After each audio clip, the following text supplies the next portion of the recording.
يعني مش مجرد إتقان الشغلانة وخلاص، لأ، ده إنك تحط نسمة من روحك في كل عمل بتعمله. بيقول جملة قوية: العمل هو الصورة الظاهرة للمحبة الكاملة. بس هل ده واقعي؟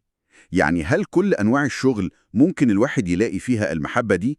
في أشغال روتينية جدا أو صعبة. ده سؤال مهم فعلا.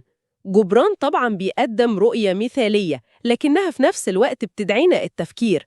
هو مش بيقول إن كل شغل ممتع بطبيعته، لكنه بيركز أكتر على الحالة الداخلية للشخص وهو بيشتغل.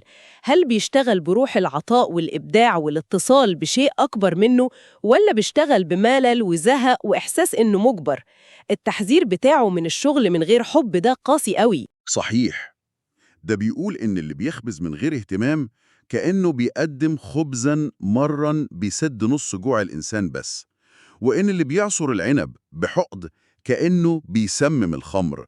وبيوصل لدرجة إنه يقول: وإذا أنتم اشتغلتم بغير محبة ولا طمأنينة بل بالإشمئزاز والتبرم، فخير لكم أن تتركوا أعمالكم وتقعدوا على درجات الهيكل.